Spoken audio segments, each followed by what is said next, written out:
സഹോദരിമാര് പ്രത്യേകിച്ച് കേൾക്കേണ്ട കാര്യമാണ്. വിശ്വാസത്തിനെതിരായി നമ്മൾ ചിന്തിക്കണം. കുടുംബത്തിൽ ആരെങ്കിലും രോഗികളായി വീണുപോയി, അല്ലെങ്കിൽ കല്യാണം കഴിച്ചിട്ട് മക്കളില്ല, ഭർത്താവിന് നല്ല ജോലിയില്ല, ഗൾഫിൽ പോയ മകൻ പച്ച പിടിക്കുന്നില്ല, മുസ്ലിം ലോകത്തുനിന്ന് പടർന്നു പന്തലിച്ചു കൊണ്ടിരിക്കുകയാണ് വിശ്വാസത്തിന് നിരക്കാത്ത പ്രവർത്തനങ്ങൾ. എവിടെയെങ്കിലും ഒരാലയം സ്ഥാപിച്ചിട്ട് അവിടെ ഇസ്ലാമിന്റെ ലേബൽ ഒട്ടിച്ചിട്ട് പ്രശ്നങ്ങളും പ്രയാസങ്ങളുമായി കടന്നു വരുന്ന പാവപ്പെട്ട വിശ്വാസ സമൂഹത്തിന്റെ വിശ്വാസ ദൗർബല്യതയെ ചൂഷണം ചെയ്തുകൊണ്ട് ആരൊക്കെയോ ചില ആളുകൾ സമൂഹത്തെ പറ്റിക്കുവാനും സമുദായത്തെ പറ്റിക്കുവാനും എന്തൊക്കെയോ ചില വേഷം കെട്ടുകളുമായിരിക്കുമ്പോൾ പ്രശ്ന പരിഹാരത്തിനു വേണ്ടി ആത്മീയ ചൂഷകന്മാരുടെ അടുക്കലേക്ക് ചെന്നിട്ട് വിശ്വാസം പണയം വെക്കുന്ന ഒരവസ്ഥ വന്നാൽ അമലുകൾ സ്വീകരിക്കില്ല. ഇത് വെറുതെ പറയുന്നതല്ല, വല്ലാത്ത വേദനയോടുകൂടിയാണ് പറയുന്നത്. മഹാനായ ഇബ്രാഹിം നബി അലൈഹി സ്വലാത്തു വസ്സലാമിന്റെ ചരിത്രം നമ്മുടെ ഹൃദയങ്ങളിലുണ്ട്. നമ്രൂദ് എന്ന ലോകം കണ്ട ഒരു വലിയ ആത്മീയ ചൂഷകനുണ്ടായിരുന്നു. ലോകം കണ്ട വലിയ ആൾ ദൈവങ്ങളിൽ ഒരാളായിരുന്നു നമ്രൂദ്. തന്റെ മുന്നിൽ സുജൂദ് ചെയ്യാനും തന്നെ ആരാധിക്കുവാനും പ്രശ്നപരിഹാരങ്ങൾക്ക് തന്റെ മുന്നിൽ വരാനും പറഞ്ഞ് നമ്രൂദ് എന്ന ആത്മീയ ചൂഷകൻ കാലഘട്ടത്തിലെ പൊതുജനങ്ങളെ ആത്മീയ ചൂഷണം നടത്തിക്കൊണ്ടിരിക്കുമ്പോൾ ആൾ ദൈവങ്ങളുടെ കാലമാണിത്.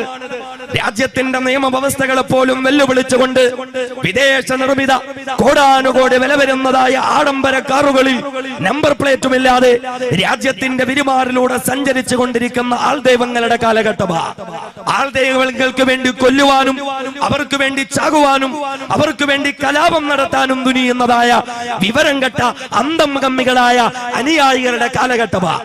മയക്കുമരുന്നിന്റെ മറവിലൂടെ ആത്മീയത കച്ചവടം ചെയ്യുന്നതായ ആൾ ദൈവങ്ങളുടെ കാലഘട്ടത്തിൽ ഞാനും നിങ്ങളും തിരിച്ചറിയുക, നമ്രൂദ് എന്ന ആൾ ദൈവത്തിന്റെ കൊട്ടാരത്തിനുള്ളിലേക്ക് കടന്നു ചെന്ന് അല്ലാഹുവിനെ പരിചയപ്പെടുത്തിയ നമ്രൂദിന്റെ ആത്മീയ ചൂഷണത്തിനെതിരെ ചെയ്തതായ മഹാനായ ഇബ്രാഹിം നബി അലൈഹി സ്വലാത്തു വസ്സലാം വത്തബിഉ മില്ലത ഇബ്രാഹിം ഹനീഫ, ആൾ ദൈവങ്ങളുടെ ആത്മീയ ചൂഷണത്തെ എതിർത്ത ഇബ്രാഹിം നബിയുടെ മാർഗം നിങ്ങൾ പിൻപറ്റണമെന്ന് എന്നോടും നിങ്ങളോടും വിശുദ്ധ ഖുർആൻ പറഞ്ഞെങ്കിൽ മുസ്ലിം സമൂഹം എവിടെയെത്തി? ഇസ്ലാമിക സംസ്കാരത്തിന്റെ പാരമ്പര്യം അവകാശപ്പെടാനുള്ള മാപ്പിള വീര്യം ഉറങ്ങിക്കിടക്കുന്ന മലബാറിന്റെ മണ്ണിൽ, മലപ്പുറത്തിന്റെ മണ്ണിൽ ഭർത്താവ് മരണപ്പെട്ടു പോയപ്പോൾ ഏതോ ഒരു മുയിലിയാര്, പണ്ഡിത വേഷം ധരിച്ച സുഖമില്ലാത്ത മുയിലിയാര് പറഞ്ഞിരിക്കുന്നു, കുഴപ്പമില്ല, ഞാൻ ജീവൻ തിരിച്ചിട്ട് തരാമെന്ന്. മുസ്ലിം സമൂഹത്തിലാണിത്. ഇസ്ലാമിക സംസ്കാരത്തിന്റെ ഈറ്റില്ലവും പോറ്റില്ലവുമായ മലപ്പുറം ജില്ലയിലാണ്. ഒന്നും രണ്ടും ദിവസമല്ല, 3 മാസം ആ ജനാസയും കൊണ്ട് ആ കുടുംബം കാത്തിരിക്കുകയാണ്. ആ ജനാസയും കൊണ്ട് പുഴുവെടുത്ത് ചീഞ്ഞളിഞ്ഞ് ദുർഗന്ധം പുറത്തേക്ക് വരുന്ന അവസ്ഥയുണ്ടായിട്ട് പോലും തിരിച്ചറിവില്ലാതെ മരിച്ചുപോയ മനുഷ്യനെ ജീവിപ്പിക്കാമെന്നും പറഞ്ഞു വെച്ചുകൊണ്ടിരിക്കുക. ഇവിടെയൊക്കെ പെണ്ണുങ്ങളാണ് വീണുപോകുന്നത്. ഈ ആത്മീയ ചൂഷകന്മാരുടെ കയ്യിൽ സ്ത്രീജനങ്ങളാണ് വീണുപോകുന്നത്. മഹാനായ അഷ്റഫുൽ ഖൽഖ് മുത്തലി മുഹമ്മദ് മുസ്തഫ സല്ലല്ലാഹു അലൈഹി വസല്ലമ തങ്ങൾ പരിചയപ്പെടുത്തുകയാണ്, ഹബീബായ മുത്തു റസൂൽ പഠിപ്പിക്കുകയാണ്. സഹോദരങ്ങളെ, സഹോദരിമാരെ ശ്രദ്ധിച്ചു കേൾക്കുക.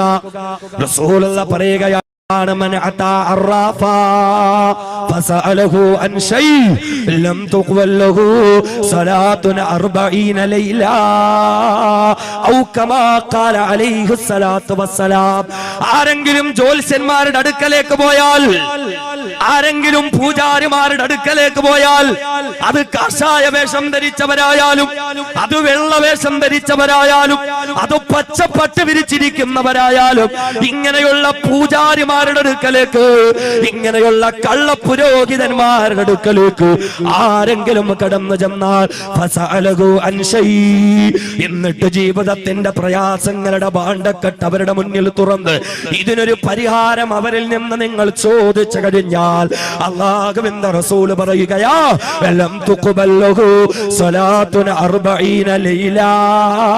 അവരുടെ 40 ദിവസത്തെ നിസ്കാരം അല്ലാഹു സ്വീകരിക്കുന്ന വേണ്ടതല്ല. അവന്റെ നിസ്കാരം അല്ലാഹുവിന് വേണ്ടതന്നെ, അവളുടെ നിസ്കാരം അല്ലാഹുവിന് വേണ്ടതന്നെ. ഇങ്ങനെയുള്ള പുരോഹിതന്മാരുടെ അടുക്കലേക്ക് ചെന്ന് തീയതി കുറിക്കാൻ പോകുന്ന മുസ്ലിമേ, പ്രശ്ന പരിഹാരത്തിന് പോകുന്ന മുസ്ലിമേ, ആരെങ്കിലും അങ്ങനെ പോയി കഴിഞ്ഞാൽ ഹബീബായ മുത്ത് പറയുകയാ, ഫഖദ് കഫറ ബിമാ ഉൻസില അലാ മുഹമ്മദ് സ്വല്ലല്ലാഹു അലൈഹി വസല്ലം. ആരെങ്കിലും ഇങ്ങനെയുള്ള വേഷധാരികളുടെ അടുക്കലേക്ക്, കപടന്മാരുടെ അടുക്കലേക്ക് പോയാൽ അല്ലാഹുവിന്റെ റസൂലായ മുഹമ്മദ് മുസ്തഫ സ്വല്ലല്ലാഹു അലൈഹി വസല്ലം തങ്ങളിലേക്ക് അവതരിപ്പിക്കട്ട സർവ്വവിധ നന്മകളെയും നിഷേധിച്ചവരുടെ കൂട്ടത്തിലാണ് അവരെന്ന് പ്രവാചകനായ പ്രവാചകൻ മുഹമ്മദ് മുസ്തഫ സല്ലല്ലാഹു അലൈഹി വസല്ലം. കപടന്മാരുടെ ഇസ്ലാമിക് ജ്യോതിഷം ഇസ്ലാമിലില്ല. അവരെന്താ ഒപ്പിച്ചേ? ഇസ്ലാമിക് ജ്യോതിഷം, അറബിക് ജ്യോതിഷം. അല്ലേ? കള്ള് ഹറാമാ, ഹലാൽ ബിയർ ആണെങ്കിലോ ഹലാല് കള്ളിറങ്ങുമല്ലേ? കള്ളുകുപ്പികൾ നിരത്തി വെച്ചിരിക്കുന്ന എന്താ ഇപ്പോ? എത്രയോ നാടുകളിൽ ബാറുകളാണ്, വൈൻ ഷോപ്പുകളാണ്. അതിന്റെ മുമ്പിലും ഹലാൽ സ്റ്റിക്കർ ഉണ്ടാവും. വി സർവ് ഓൺലി ഹലാൽ ചിക്കൻസ്. കള്ളിനോടൊപ്പം കടിക്കാനുള്ള ചിക്കൻ പോലും ഹലാലാകണമെന്ന് വാശി പിടിക്കുന്ന ആളുകളുണ്ടെങ്കിലോ ചിലപ്പോ ടച്ചിങ്സിന് കൂടെ ഉള്ളത് ബിസ്മി ചൊല്ലി അർത്ഥ കോഴിയായിരിക്കണം. അങ്ങനെ വാശിയുള്ള ആളുകളൊക്കെ ഉണ്ടെങ്കിലോ, ഹലാല് കള്ളും ഹലാല് ബിയറും ഒക്കെ ഇറങ്ങിയ കാലഘട്ടത്തിൽ ഹലാൽ ജ്യോതിഷം, ഇസ്ലാമിക് ജ്യോതിഷം എന്ത് ഏർപ്പാടാത്? അറബിക് ജ്യോതിഷം. എന്നിട്ട് ഉമ്മത്തിനെ പറ്റിക്കുക. നാം തിരിച്ചറിയേണ്ടത് ഇസ്ലാം അനുവദിച്ച, ശറഅ് അനുവദിച്ച ഒരു മന്ത്രിക്കലുണ്ട്. ഒരാൾക്കൊരു രോഗം വന്നു, ശ്വാസം മുട്ട്, ബുദ്ധിമുട്ട് വന്നു, പ്രയാസങ്ങൾ വന്നു, പള്ളിയിൽ ഉസ്താദിന്റെ അടുക്കൽ പോയി, അല്ലെങ്കിൽ ഒരു തങ്ങളുടെ അടുക്കൽ പോയി, അല്ലെങ്കിൽ അറിവുള്ളവരുടെ അടുക്കലേക്ക് പോയി. അവർ നമ്മെ പിടിച്ചിരുത്തി വിശുദ്ധ ഖുർആൻ ഓതി ഊതി തന്നു, അത് തെറ്റല്ല. വെള്ളത്തിൽ നമുക്ക് ഓതി ഊതി തന്നു, അത് തെറ്റല്ല. എന്തെങ്കിലും ദുആക്കൾ പതിവാക്കാൻ പറഞ്ഞു, അത് തെറ്റല്ല. ആരുടെയെങ്കിലും ശരീരത്തിൽ ജിന്നുബാധയുണ്ടായി, ജിന്നുബാധയൊക്കെ ഉണ്ടാവോ? ഉണ്ടാവും. ഹദീസ് കൊണ്ട് തെളിയിക്കപ്പെട്ടതാ. അതിനെ വ്യക്തമായി അറിയുന്ന ഖുർആൻ കൊണ്ട് ചികിത്സിക്കുന്ന പണ്ഡിതന്മാരുടെ അടുക്കലേക്ക് പോയി, അത് തെറ്റല്ല. കണ്ണേറുണ്ടായി, കണ്ണേറിന്റെ പേരുള്ള ചികിത്സ, അതൊന്നുമല്ല നമ്മുടെ ചർച്ച. മറിച്ച് സമുദായത്തെ പറ്റിക്കുന്നവർ, കബഡി നിരത്തുക, കണക്ക് നോക്കുക, കളം വരച്ചിട്ട് ഇങ്ങനെ ഭാവി പ്രവചിക്കുക. അതങ്ങനാണ്, ഇങ്ങനെ റസൂലുള്ളാഹി സ്വല്ലല്ലാഹു അലൈഹി വസല്ലം തങ്ങള് സഹാബാക്കളോട് ഒരിക്കൽ പറഞ്ഞു, ലാ തഅതു കാഹിന, നിങ്ങൾ ആരും ഇങ്ങനെയുള്ളവന്മാരുടെ അടുത്ത് പോവരുത്. സഹോദരിമാര് പ്രത്യേകിച്ച് കേട്ടോളി, ഈ പാവങ്ങളാ വീണു പോകുന്നത്. നിങ്ങൾ ആരും ഇങ്ങനെയുള്ള കപടന്മാരുടെ അടുക്കൽ പോകരുത്. സഹാബാക്കൾ പറഞ്ഞു, നബിയെ അവര് പറയുന്നതൊക്കെ ശരിയാണല്ലോ നബി, നമ്മുടെയൊക്കെ അനുഭവം അതാണല്ലോ. അച്ചിട്ട പോലെ പുള്ളി അന്നേ പറഞ്ഞ ആ കല്യാണം നടത്തണ്ട, പുള്ളി അന്നേ പറഞ്ഞ ആ കടയിൽ കച്ചവടം നടക്കൂല, എന്താണല്ലോ അനുഭവമാണല്ലോ നമ്മുടെ വെളിച്ചം. അപ്പൊ സഹാബത്ത് പറഞ്ഞു, നബിയെ അത് അവര് പറയുന്ന ഉള്ളയാണല്ലോ. റസൂലുള്ളാഹി തങ്ങൾ സഹാബാക്കളോട് ചോദിച്ചു, 2-3 ഹദീസുകൾ ഒന്നിച്ച് ഞാൻ പറയാ. സഹാബത്തിനോട് ചോദിച്ചു, ആകാശത്തിൽ കൊല്ലിയാൻ എറിയുന്നത് നിങ്ങൾ കണ്ടിട്ടുണ്ടോ? നക്ഷത്രം എറിയുന്നത് നിങ്ങൾ കണ്ടിട്ടുണ്ടോ? സഹാബാക്കൾ പറഞ്ഞു, കണ്ടിട്ടുണ്ട് നബിയെ. അങ്ങനെ കണ്ടാൽ നിങ്ങൾ എന്താ അതിനെപ്പറ്റി വിചാരിക്കുന്നത്? ഞങ്ങളുടെ ജാഹിലിയ കാലഘട്ടത്തെ ഞങ്ങൾ പറയുന്നത്, ഏതോ ഒരു വലിയ മഹാൻ എവിടെയോ ജനിച്ചു, ഏതോ ഒരു വലിയ മഹാൻ എവിടെയോ മരിച്ചു, അതുകൊണ്ടാണ് ഈ കൊല്ലിയാൻ എറിഞ്ഞത്. റസൂലുള്ളാഹി പറഞ്ഞു, അല്ല, ഒരു മഹാൻ ജനിച്ചതുകൊണ്ടോ മരിച്ചതുകൊണ്ടോ ഒന്നും അല്ല, അത് ശൈത്താനെ മലക്കുകൾ എറിഞ്ഞൂട്ടിക്കുന്നതാ. കാരണം അല്ലാഹു തആല അവന്റെ അർശിൽ ഇരുന്നു കൊണ്ട് കാര്യങ്ങൾ തീരുമാനിക്കും. ഈ കാര്യങ്ങൾ തീരുമാനിക്കുമ്പോൾ അർശ് ചുമക്കുന്ന മലക്കുകൾ, സ്വഹീഹായ ഹദീസാണിത്, അർശ് ചുമക്കുന്ന മലക്കുകൾ തസ്ബീഹ് ചൊല്ലും. ഇത് കേട്ടിട്ട് അതിന് താഴെയുള്ള മലക്കുകൾ ചൊല്ലും, ആകാശത്തുള്ള മലക്കുകൾ ചൊല്ലും, അത് കേട്ട് ഭൂമിയിലുള്ള മലക്കുകളും ചൊല്ലും. എന്നിട്ട് ഭൂമിയിലുള്ള മലക്ക് ആകാശത്തുള്ള മലക്കുകളോട് ചോദിക്കും, എന്തിനാ തസ്ബീഹ് ചൊല്ലിയത്? ആ മലക്കുകൾ മുകളിലേക്ക് ചോദിക്കും. ഈ ചോദ്യം അർശ് ചുമക്കുന്ന മലക്കിന്റെ അടുക്കലെത്തും. അപ്പൊ അവര് പറയും, ഇന്ന കുടുംബത്തില് ഇന്ന പയ്യന്റെ കല്യാണം, ആ കല്യാണം നടക്കും, പക്ഷേ ആ കല്യാണം 6 മാസം കഴിയുമ്പോൾ ഒഴിഞ്ഞു പോകും, അതാണ് തീരുമാനിച്ചത്. ഇത് താഴെയുള്ള മലക്കിനോട് പറയും, ഇത് അടുത്ത മലക്കിനോട് പറയും. ഇങ്ങനെ മലക്കുകൾ വഴി ഇത് ചർച്ച ചെയ്യുമ്പോൾ മറ്റേ പുള്ളിക്കാരനുണ്ടല്ലോ ഇബിലീസ്, അയാൾ അവിടെ പോയി നിന്ന് ഇതിങ്ങനെ കേൾക്കും. മാരെന്താടാ ഈ ചർച്ച ചെയ്യുന്നതോ ആ കല്യാണം അതങ്ങനാണല്ലേ. മലക്കുകൾ ഇബിലീസിനെ ഓടിക്കും, എറിഞ്ഞോടിക്കും. റസൂലുള്ള പറയുന്നു ആ ഇബിലീസ് നേരെ ഈ ഉസ്താദിന്റെ അടുക്കൽ, വെറുതെ ഈ കബഡി നിരത്തി ഇരിക്കുന്ന സാധനങ്ങളുടെ അടുക്കൽ വരും. എന്നിട്ട് പറഞ്ഞു കൊടുക്കും, മറ്റേ കുടുംബത്തിൽ ആ പയ്യന്റെ കല്യാണം ഏതാണ്, അതെങ്ങനെയാ പ്രശ്നം. റസൂലുള്ള പറഞ്ഞു ഇവര് കുറച്ച് കേൾക്കും, എന്നിട്ട് എന്ത് ചെയ്യുന്നറിയോ, ഇവരുടെ അതോടൊപ്പം ഒരു 100 കള്ളവും കൂടി ഇവര് ചേർക്കും, എങ്കിലല്ലേ കാര്യമുള്ളൂ. ഇവരൊരു 100 കള്ളം നമ്മളോടൊപ്പം ചേർക്കും. എന്നിട്ട് നമ്മുടെ മുമ്പിൽ ഇങ്ങനെ പറയും, വലിയ പ്രശ്നമാണ്, അത് വലിയ കുഴപ്പമാണ്, ഒരു 1 ലക്ഷം രൂപ നമുക്ക് പരിഹരിച്ചു തരാം. പറ്റിക്കലാണ് സമുദായത്തെ, സമൂഹത്തെ പറ്റിക്കുകയാണിത്. റസൂലുള്ള വ്യക്തമായി അതിന്റെ പൊരുൾ മനസ്സിലാക്കി തന്നു. ഞാൻ ഓർമ്മിപ്പിക്കട്ടെ, അപ്പോഴും ഇസ്ലാം അനുവദിച്ച മന്ത്രവാദത്തെയും മന്ത്രിച്ചൂതലിനെയും അല്ല നമ്മൾ എതിർക്കുന്നത്. ആത്മീയ പാടില്ല. ഹറാമായ മലയിലൂടെ സ്ഥിലയിലൂടെ സമ്പത്തുണ്ടാക്കുന്നവരാണെങ്കിൽ, എത്ര വലിയ ഇബാദത്ത് ചെയ്യുന്നവനായാലും, എത്ര വലിയ സൽക്കർമ്മം ചെയ്യുന്നവനായാലും, എത്ര വലിയ നന്മകളുടെ വക്താവാണെന്ന് പറഞ്ഞാലും അല്ലാഹുവിന്റെ ഹബീബ് പറഞ്ഞു അത് സ്വീകരിക്കപ്പെടുന്നതല്ല. റസൂലുള്ളാഹി തങ്ങൾ പറയുന്നു, ഇന്നല്ലാഹ ത്വയ്യിബുൻ ലാ യഖ്ബലു ഇല്ലാ ത്വയ്യിബാ. അല്ലാഹു പരിശുദ്ധനാണ്, പടച്ച തമ്പുരാനും പരിശുദ്ധിയെ ഇഷ്ടപ്പെടുന്നവനാണ്. അതുകൊണ്ട് തന്നെ ലാ യഖ്ബലു ഇല്ലാ ത്വയ്യിബാ, പരിശുദ്ധമായതല്ലാതെ അല്ലാഹു സ്വീകരിക്കുന്നതല്ല. അതുകൊണ്ട് നിങ്ങൾക്ക് വിശുദ്ധി കൈവരിക്കാൻ സാധിക്കണം. റസൂലുള്ള പറയുന്നു, ഇന്നല്ലാഹ അമറ ബിഹിൽ മുഅ്മിനീന ഖബാ ബിമാ അമറ ബിഹിൽ മുർസലീൻ. അല്ലാഹുവിന്റെ പ്രവാചകന്മാരോട് എന്താണോ കൽപ്പിച്ചത് അത് തന്നെ പടച്ചവൻ മുഅ്മിനീങ്ങളോടും കൽപ്പിക്കുകയാ. എന്താ പ്രവാചകന്മാരോടുള്ള പടച്ചവന്റെ കൽപ്പന? യാ അയ്യുഹർ റസൂലു കുലൂ മിനത് ത്വയ്യിബാതി വഅമലൂ സ്വാലിഹാ ഇന്നി ബിമാ തഅമലൂന അലീം. ഏ പ്രവാചകന്മാരെ, നിങ്ങൾ പരിശുദ്ധമായതിനെ ഭക്ഷിക്കുക, എന്നിട്ട് നിങ്ങൾ പുണ്യകർമ്മങ്ങൾ ചെയ്യുക. നിങ്ങൾ ചെയ്യുന്നതെല്ലാം ഞാൻ അറിയുന്നതാണ്. അതേ, നമ്മുടെ ഭക്ഷണം പരിശുദ്ധമായിരിക്കണം, ജീവിതത്തിന്റെ ചുറ്റുപാടുകൾ പരിശുദ്ധമായിരിക്കണം, സാമ്പത്തിക രംഗം പരിശുദ്ധമായിരിക്കണം. സാമ്പത്തിക വിശുദ്ധി കൈവരിക്കപ്പെട്ടിട്ടില്ല എങ്കിൽ നമ്മുടെ നന്മകൾ അല്ലാഹുവിന്റെ മുന്നിൽ തള്ളപ്പെട്ടു പോവുകയാ. ഹബീബായ റസൂല് സഹാബത്തിന് കഥ പറഞ്ഞു കൊടുക്കുകയാണ്. റസൂലുള്ള കഥ പറഞ്ഞു കൊടുക്കുകയാ. ثم ذكر الرجل يطيل السفر أشغث أغبر يمد يديه إلى السماء.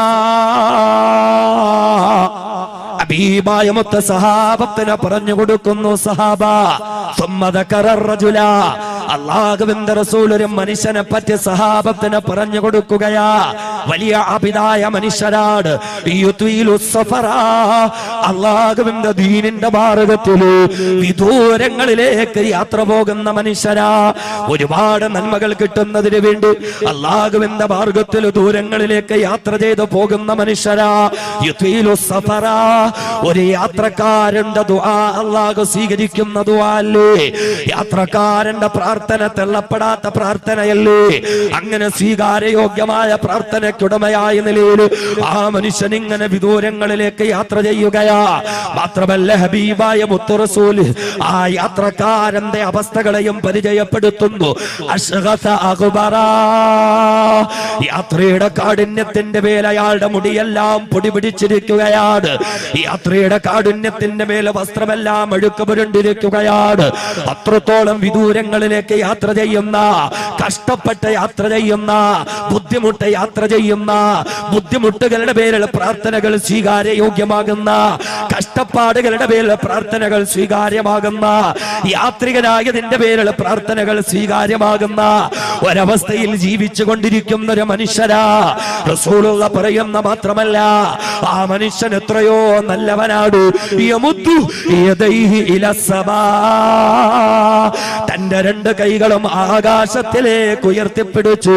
ആ മനുഷ്യൻ ഇങ്ങനെ വിളിക്കുകയാണ്, യാ റബ്ബ് യാ റബ്ബ് യാ റബ്ബ്, പടച്ചവനേ അല്ലാഹുവേ എന്ന് പറഞ്ഞുകൊണ്ട് തന്റെ രണ്ട് കൈകളും അല്ലാഹുവിന്റെ ദർബാറിലേക്ക് ഉയർത്തി ദുആ ചെയ്യുന്ന മനുഷ്യനാ.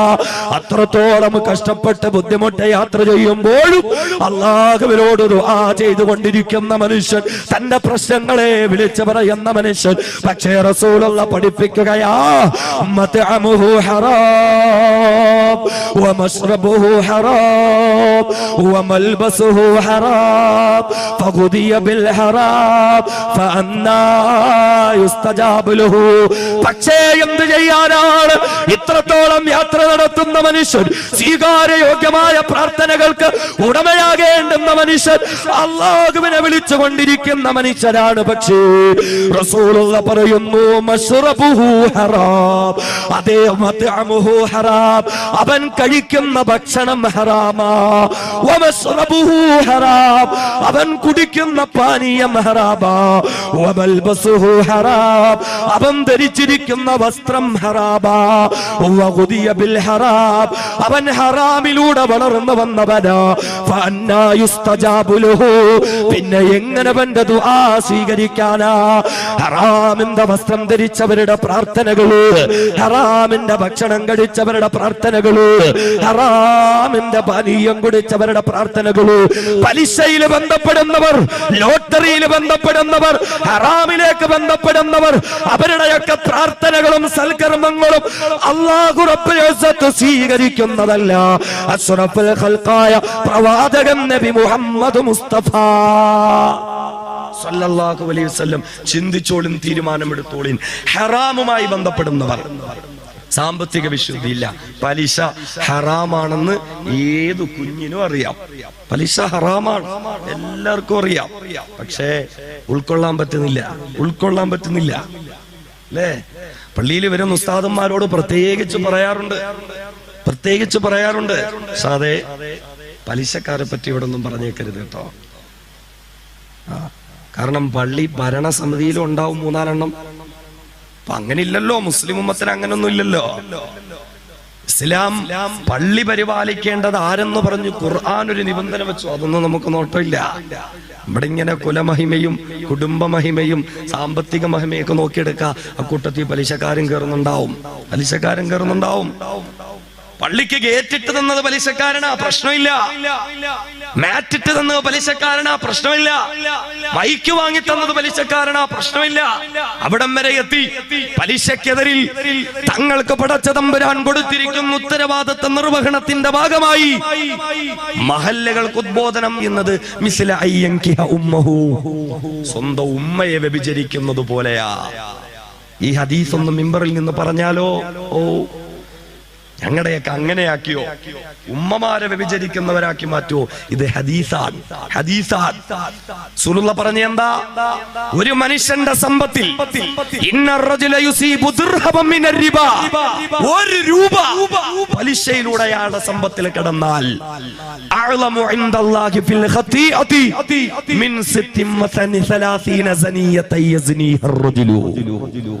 36 തവണ വ്യഭിചാര ബന്ധത്തിൽ ഏർപ്പെട്ട വേശ്യപ്പെണ്ണിനെക്കാളും മോശക്കാരനാണ് 1 രൂപ പലിശയിലൂടെ സമ്പാദിച്ചവനെന്ന് നബി മുഹമ്മദ് മുസ്തഫ സല്ലല്ലാഹു അലൈഹി വസല്ലം.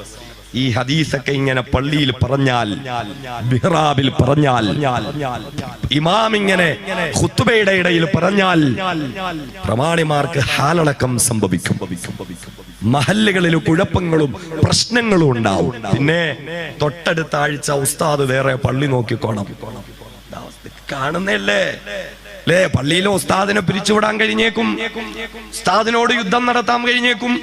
ഞങ്ങളുടെ ശമ്പളം വാങ്ങി ഞങ്ങളുടെ ചോറ് വാങ്ങി തിന്നിട്ട് ഞങ്ങൾക്കെതിരെ പറയുന്നു എന്നും ചിലപ്പോ ചോദിച്ചേക്കും. പക്ഷേ അല്ലാഹുവിന്റെ ശക്തമായ താക്കീതാണ്, പലിശക്കാരെ, ഈ പലിശ ഹറാമാണ്, പലിശ തെറ്റാണ്.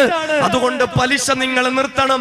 ഫഇല്ലം തഫഅലു ഫഅദനു ബിഅർബിൻ മിനല്ലാഹി വറസൂലിഹി. ഇത് നിർത്താൻ നിങ്ങൾ തയ്യാറല്ല എങ്കിൽ പള്ളിയിൽ ഉസ്താദിനോടല്ല നിങ്ങൾ യുദ്ധം ചെയ്യേണ്ടത്, അള്ളാഹുവിനോടും റസൂലിനോടും യുദ്ധം ചെയ്യാൻ തയ്യാറായി കൊള്ളുക. പടച്ചവൻ പറയുകയാ, അള്ളാഹുവിന്റെയും റസൂലിന്റെയും ശത്രുക്കളാണ് പലിശയുമായി ബന്ധപ്പെടുന്നവരെന്ന് വിശുദ്ധ ഖുർആൻ. ഈ പലിശയുമായി ബന്ധപ്പെടുന്നവർ അവരുടെ ദുആ സ്വീകരിക്കില്ല. അവരെ നിസ്കരിച്ചിട്ട് കാര്യമില്ല, നോമ്പ് പിടിച്ചിട്ട് കാര്യമില്ല. നമ്മളിങ്ങനെ പാവങ്ങളെ കെട്ടിക്കാൻ വേണ്ടിയിട്ട് ലക്ഷക്കണക്കിന് രൂപ വാങ്ങുന്നു, അതിനുവേണ്ടി ബക്കറ്റ് പിരിവ് നടത്തുന്നു.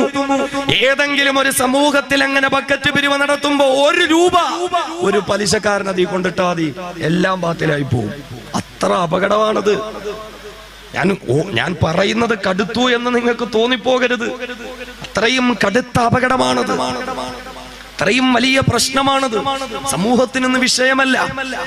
അതുപോലെ ലോട്ടറിയുമായി ബന്ധപ്പെടുന്നവർ, ലോട്ടറി ടിക്കറ്റ് എടുക്കൽ ഒരു പ്രശ്നമാണോ? ലോട്ടറി കച്ചവടം നടത്തൽ ഒരു പ്രശ്നമാണോ? ലോട്ടറി ഇപ്പൊ എന്താ ബിസ്മില്ലാ ലോട്ടറി, എന്താ മാഷാ അല്ലാ ലോട്ടറി കാണുന്നില്ലേ നമ്മള്? കൃത്യമായി നിസ്കാരമുള്ളവർ പോലും സുജൂദിലോട്ട് പോകുമ്പോഴായിരിക്കും പോക്കറ്റിരിക്കുന്ന നോട്ടും കെട്ടും എല്ലാം പറന്ന് വീഴുന്നത്. അതോടൊപ്പം ഇങ്ങനെ ഓണം ബമ്പറിന്റെ ടിക്കറ്റും തെറിച്ചങ്ങ് വീഴും. സുജൂദിലായിരിക്കും ഒരൊറ്റ തപ്പാണ്, പടച്ചവനെ 2000-ന്റെ നോട്ട് പോയാലും പ്രശ്നമില്ല, ഓണം ബമ്പർ പോകരുത്. നിസ്കാരമുള്ളവർ പോലും സുബഹി കഴിഞ്ഞ് ദുആ ചെയ്തിട്ട് ഇങ്ങനെ ചായക്കടയിലേക്ക് വന്നിട്ട് ഇങ്ങനെ പേപ്പർ ഓർന്ന് നോക്കുക, എനിക്ക് 10 രൂപയെങ്കിലും കിട്ടിയിട്ടുണ്ടോ? നിസ്കാരമുള്ളവർ പോലും അല്ലാഹുവിന്റെ റസൂൽ സാമ്പത്തിക വിശുദ്ധിയുടെ രംഗങ്ങൾ പരിചയപ്പെടുത്തുകയാണ്. ചൂതാട്ടമാ ലോട്ടറി എന്ന് പറയുന്നത് റസൂലുള്ള പറയുകയാ, മസലുല്ലദീ യൽഅബു ബിന്നറുദി സുമ്മ യഖൂമു ഫയുസല്ലി. ചൂതാട്ടവുമായി ബന്ധപ്പെടുന്നവർ, ലോട്ടറിയുമായി ബന്ധപ്പെടുന്നവർ, എന്നിട്ട് അല്ലാഹുവിന്റെ പള്ളിയിലേക്ക് വന്ന് കൃത്യമായി നിസ്കരിക്കുന്നവർ, ചീട്ട് കളിച്ചിട്ട് പള്ളിയിലേക്ക് വന്ന് നിസ്കരിക്കുന്നവർ, പഞ്ചീസ് കളിച്ചിട്ട് പള്ളിയിലേക്ക് വന്ന് നിസ്കരിക്കുന്നവർ, വാതുവെപ്പ് നടത്തിയിട്ട് പള്ളിയിലേക്ക് വന്ന് നിസ്കരിക്കുന്നവർ, ലോട്ടറി എടുത്തിട്ട് ലോട്ടറി കച്ചവടം നടത്തിയിട്ട് പള്ളിയിലേക്ക് വന്ന് നിസ്കരിക്കുന്നവർ, അങ്ങനെയുള്ളവരെ ഇസ്ലാമിക ലോകം കാണുന്നത് എങ്ങനെയാ? സഹാബാക്കൾ പറയുകയാണ്, ഞങ്ങൾക്കിടയിൽ ആരെങ്കിലും അതേ ചൂതാട്ടവുമായി ബന്ധപ്പെട്ടിട്ട് പള്ളിയിലേക്ക് വന്ന് നിസ്കരിക്കുവോ അവർക്ക് ഞങ്ങൾ കൊടുത്തിരുന്ന സ്ഥാനം മസലുല്ലദീ യതവല്ലഹു ബിൽ ഖൈഹി വലഹ്മിൽ ഖിൻസീർ സുമ്മ യഖൂമു ഫയുസല്ലി. അവരെ ഞങ്ങൾ നോക്കിക്കണ്ടത് അവർക്ക് ഞങ്ങൾ കൊടുത്തിരുന്ന സ്ഥാനങ്ങള് എപ്രകാരം ലോകത്തെ ഏറ്റവും നിന്ദവും നികൃഷ്ടവുമായ, ലോകത്തെ ഏറ്റവും വൃത്തികെട്ട ജീവിയായ പന്നിയുണ്ടല്ലോ, ആ പന്നിയുടെ ശരീരത്തിൽ വ്രണങ്ങൾ വന്നിട്ട് ആ പന്നിയുടെ ശരീരത്തിൽ നിന്ന് ആ വ്രണങ്ങളിലൂടെ അതിഭയങ്കരമായ ദുർഗന്ധത്തോടുകൂടി പുറത്തേക്ക് പൊട്ടിയൊലിക്കുന്ന ചലവും ചീഞ്ചലവുമില്ലേ? പന്നിയുടെ ശരീരത്തിൽ നിന്ന് ദുർഗളിക്കുന്നതായ പന്നിയുടെ ഛർദിയില്ലേ? ഇതെല്ലാം എടുത്തിട്ട് തന്റെ മുഖം കഴുകുന്ന ഒരു മനുഷ്യൻ നമ്മുടെ കൂട്ടത്തിലുണ്ടെങ്കിൽ, ഇതുകൊണ്ട് കൈ കഴുകുന്ന, ഇതുകൊണ്ട് തല തടുകുന്ന, ഇതുകൊണ്ട് കാല് കഴുകുന്ന, പന്നിയുടെ ചലവും ചീഞ്ചലവും രക്തവും പഴുപ്പും ഛർദിയും കൊണ്ട് വുളൂ ചെയ്യുന്ന ഒരു മനുഷ്യൻ അല്ലാഹുവിന്റെ പള്ളിയിലേക്ക് നിസ്കരിക്കാൻ വന്നാൽ അയാളിൽ നിന്ന് എത്രത്തോളം നമ്മൾ അകന്നു കഴിയുമോ അതുപോലെയാണ് ചൂതാട്ടവുമായി ബന്ധപ്പെട്ടിട്ട് അല്ലാഹുവിന്റെ പള്ളിയിലേക്ക് വന്ന് നിസ്കരിക്കുന്നവര് ഞങ്ങൾ നോക്കി കണ്ടിരുന്നതെന്ത്? അല്ലാഹുവിന്റെ റസൂലിന്റെ പ്രിയപ്പെട്ട സഹാബത്ത് പറയുകയാ, ലോട്ടറി ഒക്കെ എടുത്തിട്ട് പള്ളി വന്ന് നിസ്കരിക്കുന്നത്. ലോട്ടറി എന്ന് പറയുമ്പോ രാവിലെ മലയാള മനോരമ വരുമ്പോ ചുരണ്ടാൻ വേണ്ടി കാത്തിരിക്കുക, ഒരു പട്ടുസാരി എങ്കിലും കിട്ടണം. മാതൃഭൂമി വരുമ്പോഴേ പല്ല് കേൾക്കുന്നതിന് മുമ്പേ വന്ന് ചുരണ്ടാനിരിക്കുക. ഗോൾഡ് കോയിൻ വല്ലതും അടിച്ചിട്ടുണ്ടോ സഹോദരിമാരെ? അതും ഒരു ചൂതാട്ടമാ, അതും ഒരു ചൂതാട്ടമാണ്. ഇതൊക്കെയും ബന്ധപ്പെട്ടിട്ട് നിസ്കാരത്തിനൊരു കുറവില്ല. പള്ളിയിൽ ഇങ്ങനെ വന്ന് കൈകെട്ടി, നിസ്കാരത്തിന് കൈകെട്ടി കഴിഞ്ഞപ്പോഴാ പോക്കറ്റിൽ ലോട്ടറി ഉണ്ടെന്ന് ഓർമ്മ വന്നു. ഫാനിന്റെ അടിയില, ചിലപ്പോ പറന്നു പോകും. ഇരിക്കുന്ന കൈ പതുക്കെ ഇങ്ങനെ വരാൻ തുടങ്ങും.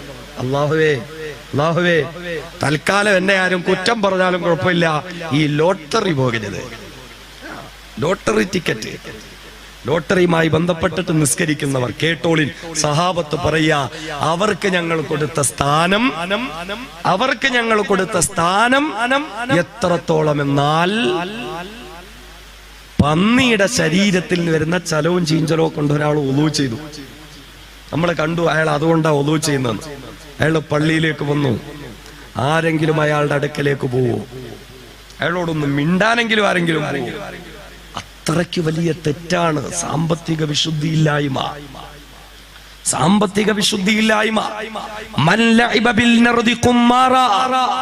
പണത്തിന് വേണ്ടിയിട്ട് ഒരാൾ ചൂതാട്ടം കളിച്ചാൽ അവൻ പച്ച പന്നിയിറച്ചി തിന്നവനെ പോലെയാ, വേവിച്ചിട്ട് പോലുമല്ല, പച്ചക്ക് തിന്നവനെ പോലെയാ. എന്നാൽ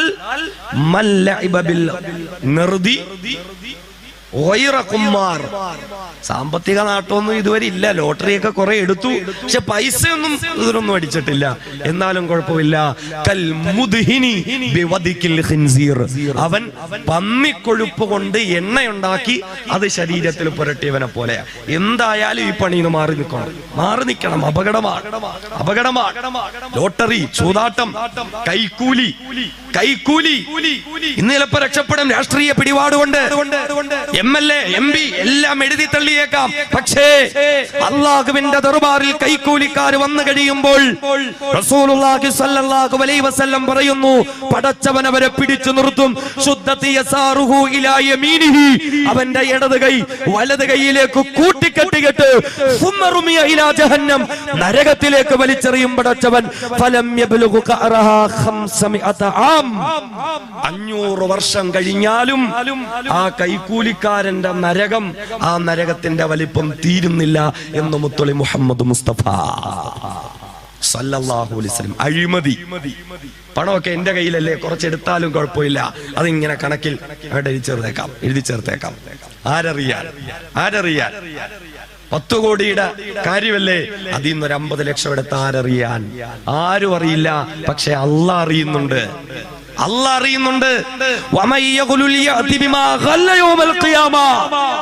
ഈ വഞ്ചിച്ചെടുത്ത സമ്പത്തുമായി നാളെ അള്ളാഹുവിന്റെ കോടതിയിൽ നിന്നെ ഹാജരാക്കും.